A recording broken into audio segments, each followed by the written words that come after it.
Leo lived in a small house. His house was near a big forest. The forest was very dark. Leo called it the dark forest. He saw the forest every day.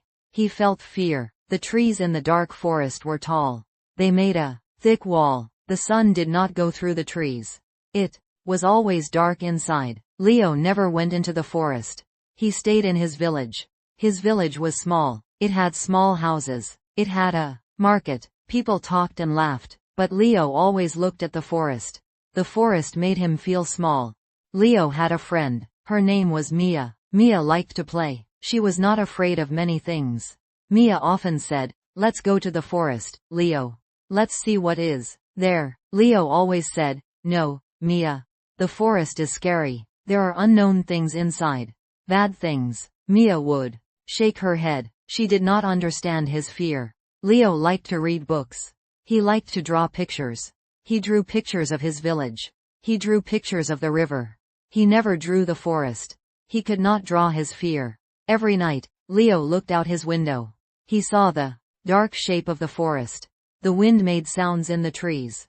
Whoosh, whoosh. Leo heard the sounds. He imagined things in the dark. He imagined big animals. He imagined strange shadows. He imagined quiet eyes watching him. He pulled his curtain closed. He went to bed. He still felt the fear. His grandmother lived with him. Her name was Nana. Nana was old and kind. She made good food. She told good stories. But Nana never talked about the dark forest. One day, Nana was not well. She felt sick. Her body was hot. She coughed a lot. Leo felt very sad. He loved Nana very much. The village doctor came. He looked at Nana. He said, "Nana needs a special plant. It grows deep in the dark forest.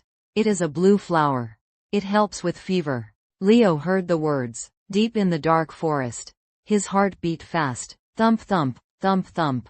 He looked at Nana. She looked very weak. No one in the village wanted to go to the dark forest. They all knew Leo's fear. They knew their own fear. The forest was a forbidden place. Leo sat by Nana's bed. He held her hand. Her hand was warm, too warm. He felt tears in his eyes. He thought, "What can I do? I must help Nana." He thought about the scary forest. He thought about the blue flower. He thought about Nana. His love for Nana was bigger than his fear. Maybe. He went to Mia. "Mia," he said. His voice was low. "Nana is sick. She needs a plant from the dark forest." Mia's eyes were wide. "Oh, Leo," Mia said. "That forest is so big. So scary." Leo nodded. "I know. But I want to go. I must go." Mia looked at him. She saw his sad face. She saw his brave eyes. "You will go?" she asked. Leo nodded again. "Yes, I will." Mia thought for a moment. "I will help you prepare," she said. She was a good friend. She did not say, "Don't go." She said, "I will help." They went to Leo's house. They found a small bag. Leo put some bread in it. He put a bottle of water in it. He put a small knife in it. For cutting the plant, he thought. Nana was sleeping. Leo looked at her. He whispered, "I will come back with the flower, Nana." He felt a strange feeling. It was fear. It was also a little bit of strength. He went to the edge of the village. He stood there. The dark forest was in front of him. It looked like a big, black wall. The air felt cold near it. He took a deep breath. His hands were shaking a little. Mia was there. She stood beside him. She put a small, smooth stone in his hand. "For luck, Leo," she said. "Thank you, Mia," Leo said. He held the stone tight. It felt warm. He looked at the forest again. This time, he did not just see fear. He saw Nana. He took one step, then another. He walked towards the forest. The light from the village slowly faded behind him. He heard his own steps. Crunch, crunch on the dry leaves.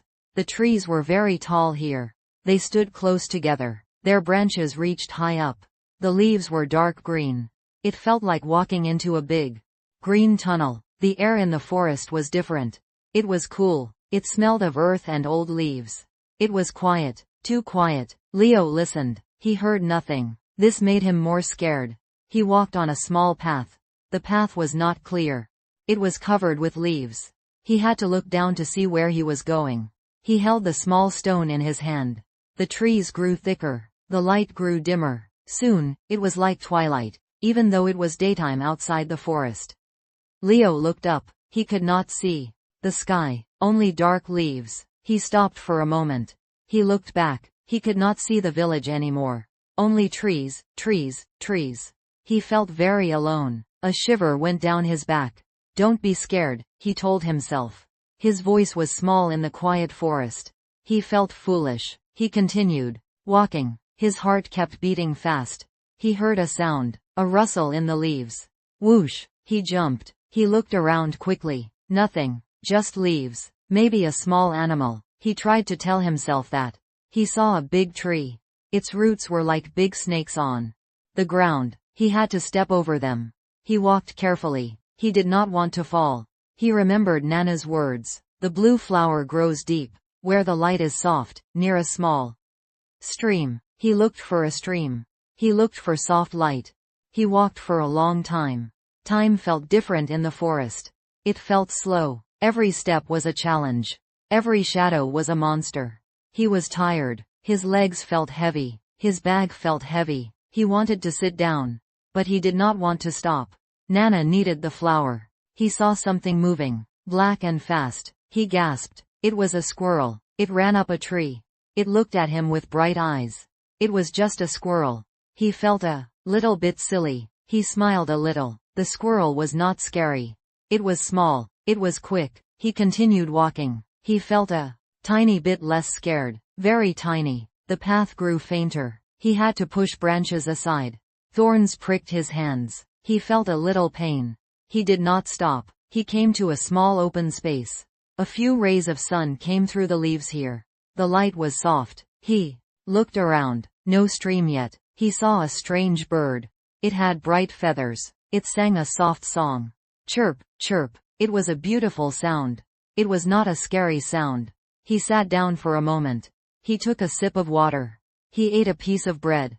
The forest was still quiet. The bird's song was the only sound. He stood up. He walked on. He kept looking for the stream. He kept looking for the blue flower. He kept fighting his fear. He heard a new sound.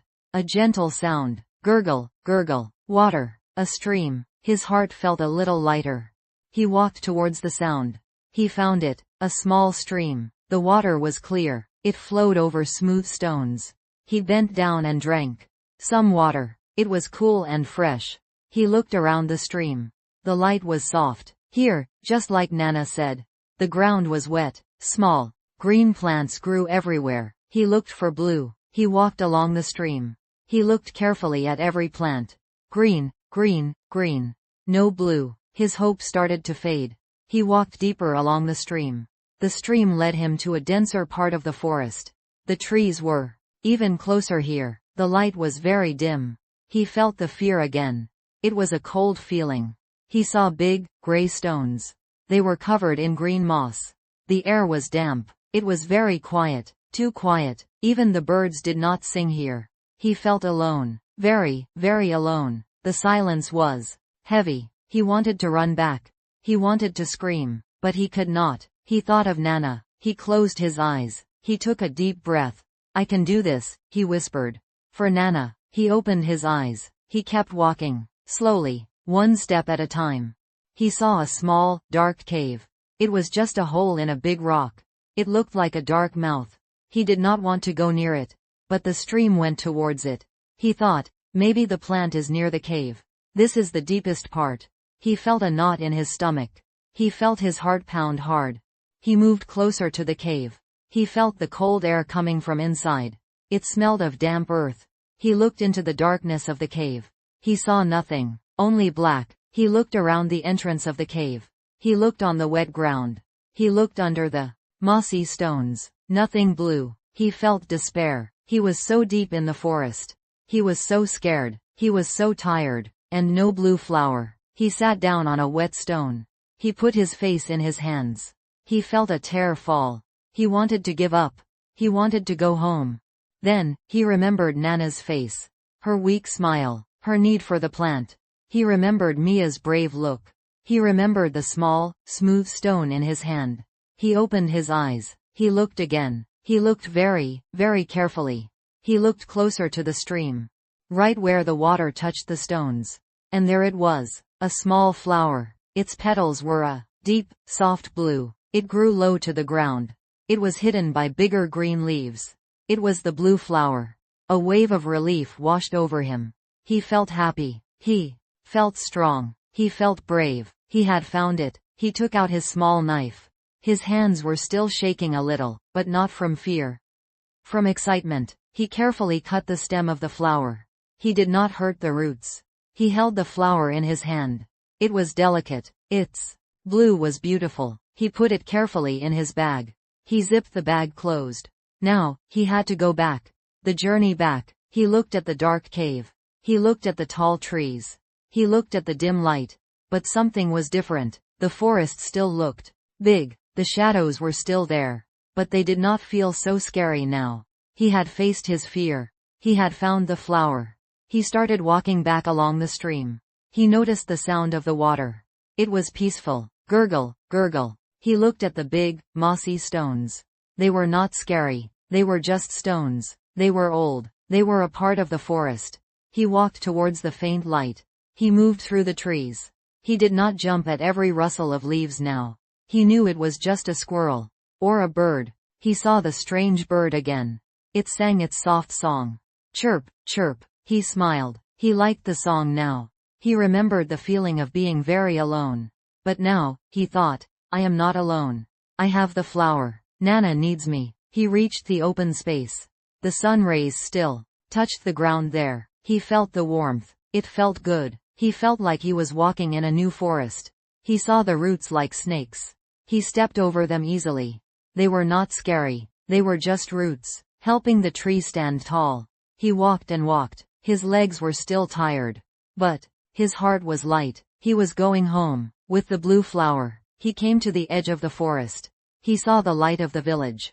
He saw the small houses. He saw Mia. She was waiting. Mia saw him. She ran towards him. Leo, you are back. You are safe. She hugged him. He hugged her back. I found it, Mia, he said. He took the blue flower out of his bag. Its blue petals still looked fresh and bright. Mia looked at the flower. Her eyes were wide. You are very brave, Leo, she said. Very, very brave. Leo smiled. He felt it. He felt brave. He had gone into the dark forest. He had faced his fear. He had brought the special plant. They walked back to his house. Nana was still sleeping. He gave the flower to the doctor. The doctor made a special tea with it. Nana drank the tea. Slowly, she started to get better. Her fever went down. She opened her eyes. She smiled at Leo. My brave boy, she whispered. Leo felt a warmth in his chest. It was not fear. It was happiness. It was pride. He had done it. The next day, Nana was much better. She sat up in bed. She ate some food. The blue flower had helped her. Leo went outside. He looked at the dark forest. It was still big. It was still green. It still had many trees. But it was not the dark forest anymore. It was just the forest. He did not feel fear when he looked at it. He felt respect. He felt peace. He knew the forest was big. He knew it had shadows. But he also knew it had beautiful birds, and clear streams, and special blue flowers. He had walked through it. He had found his way. He was not afraid of the dark anymore. He was not afraid of the unknown. He had learned something important. Fear can be big, but courage can be bigger. His journey had changed him. He was Leo, the boy who overcame fear.